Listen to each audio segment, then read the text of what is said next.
Assalamualaikum warahmatullahi wabarakatuh. Perkenalkan, kami dari kelompok 2 mata kuliah kemampuan bahasa Indonesia ingin mempresentasikan hasil kerja kelompok kami. Sebelumnya, saya akan memperkenalkan para anggota. Yang pertama ada Nadia Anggun Apriliani, NPM 201-2005. Yang kedua ada Rinda Jumilia, NPM 201-2004. Yang ketiga ada Afrija Aslam, NPM 201-20374. Yang kelima dengan saya sendiri, Teja Bayu Reksa, NPM 201-20372. Di sini saya sebagai moderator. Dan yang kelima ada Venita Septiani, NPM 201-20411. Yang keenam ada Innaki Anasgasti Wahyuni, NPM 201-20389. Yang ketujuh ada Paradila Putri Sabila, NPM 201-20405. Yang kedelapan ada Wati Fauziati, NPM 201-20371.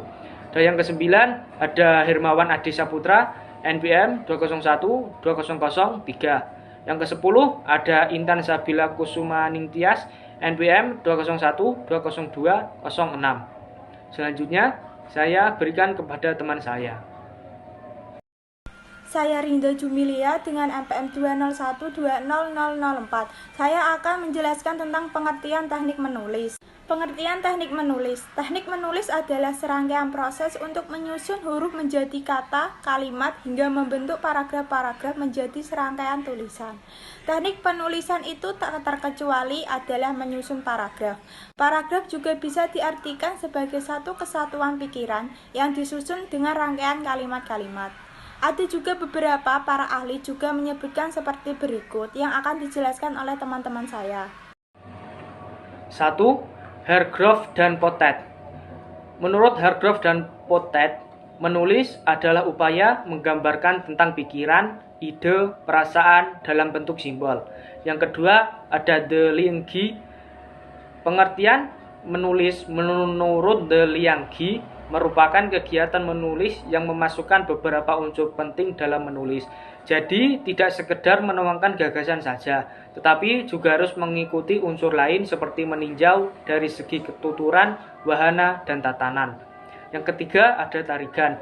Menurut Tarigan 1986 yang mendefinisikan menulis sebagai upaya untuk membuat lambang-lambang grafis. Selanjutnya, 4 ada Lasa HS. Secara garis besar, ia pun menjelaskan bahwa menulis itu sederhana dan simpel. Sesimpel ketika kita ngomong sehari-hari. Yang kelima yaitu Suyitno.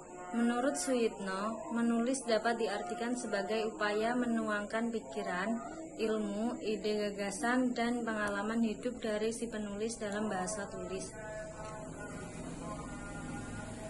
2.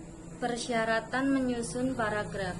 Pada penyusunan paragraf ada beberapa syarat yang harus dipenuhi agar bisa membentuk paragraf. Antara lain syaratnya adalah: yang pertama yaitu koherensi. Paragraf harus memenuhi syarat koherensi. Maksudnya dalam sebuah paragraf harus ada kesatuan atau kepaduan isi. Dengan kata lain, paragraf harus memiliki ide pokok yang dijelaskan dalam kalimat-kalimat penjelas yang kokoh. Yang kedua ada kohesi. Kohesi dapat berarti memiliki hubungan erat atau punya perpaduan yang kokoh. Dalam paragraf, sudah seharusnya hubungan antar kalimat benar-benar erat dan padu. Hal ini bisa dipenuhi dengan penggunaan konjungsi, pronomina, repetisi, sinonim, hiponim, paralelisme, dan elipsasi. Tujuan penggunaannya adalah memadukan seluruh kalimat dalam satu paragraf agar tidak berdiri sendiri. Saya Innaki Anasgasti, nomor pokok mahasiswa 2012-0389. Repetisi. Repetisi artinya pengulangan.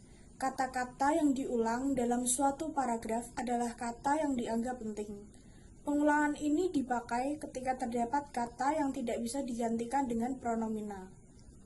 Sinonim. Sinonim atau persamaan kata bisa digunakan untuk merangkai kalimat. Kesemaknaan kata atau kelompok kata yang bisa digunakan dalam tiap-tiap kalimat di satu paragraf. Sinonim kemudian bisa digunakan sebagai kata ganti sehingga tidak selalu terdapat kata-kata yang sama antar kalimat dalam satu paragraf. Selanjutnya, hiponim. Hiponim memiliki arti hubungan makna umum dan khusus atau makna kelas dan subkelas. Sebagai contoh, di sebuah paragraf terdapat kata umum seperti buah-buahan sebagai kalimat utamanya, dan kata khusus seperti jeruk, apel sebagai kalimat penjelasnya. Intinya, di sebuah kalimat terdapat kata umum sebagai kalimat utama dan kata khusus sebagai kalimat penjelas.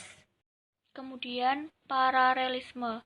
Paralelisme digunakan untuk menerangkan bentuk yang sejajar. Seperti contohnya, di sebuah kalimat terdapat kata raja yang berarti pemerintah tertinggi suatu negara. Selanjutnya, saya akan menjelaskan mengenai kalimat penjelas. Kalimat penjelas ini bisa digunakan menggunakan kata presiden, direktur, perdana menteri, atau kata apapun yang memiliki makna sejajar. Nah, kalimat penjelas ini kalau tersusun atas beberapa kalimat itu akan membentuk sebuah paragraf. Sedangkan paragraf itu terbagi atas 3 macam, yaitu paragraf deduktif, paragraf induktif, dan paragraf deskriptif naratif. Yang pertama, paragraf deduktif, yaitu paragraf yang kalimat utamanya terletak di awal paragraf dan bersifat umum. Sedangkan paragraf induktif ini adalah paragraf yang kalimat utamanya terletak di akhir paragraf dan didahului oleh kalimat-kalimat penjelas yang menerangkan hal-hal khusus. Yang terakhir adalah paragraf deskriptif naratif atau paragraf yang berisi uraian, penjelasan, atau gambaran mengenai suatu hal. Ide pokok paragrafnya terletak pada tiap-tiap kalimat yang membentuknya. Saya Nadia Anggun Apriliani, NPM 20120005. Selanjutnya yaitu yang ketiga, teknik menulis. Pada teknik menulis ini dibagi menjadi 5, yaitu yang pertama, menulis dengan standar jurnalistik. Standar jurnalistik ini sebagai penerapan metode kerja pers ketika merekonstruksi fakta atau peristiwa. Dalam jurnalisme, metode kerja jurnalistik disebut juga objektivitas. Jadi, untuk menghasilkan sebuah tulisan yang sesuai dengan standar jurnalistik, kita dituntut untuk menulis seperti halnya wartawan atau jurnalis.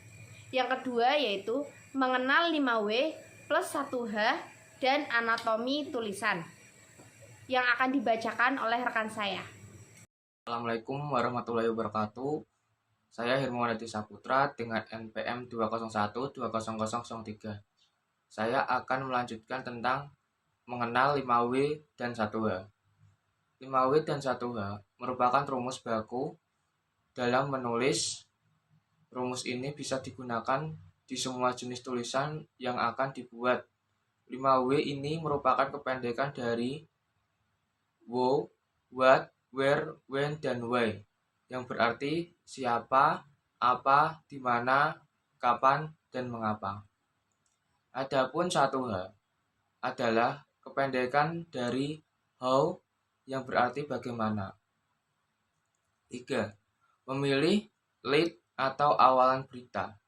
Lead ini dibagi menjadi 3, yaitu lead ringkasan. Lead ringkasan ini sama dengan lead yang biasa dipakai menulis berita keras atau hard news.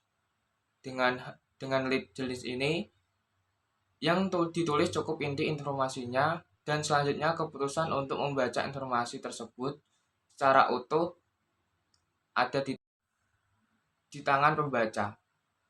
Lead jenis ini biasanya digunakan untuk pada saat materi informasinya kuat dan menarik sehingga pembaca akan langsung bergerak untuk membaca materi secara utuh. Yang kedua, lead deskriptif.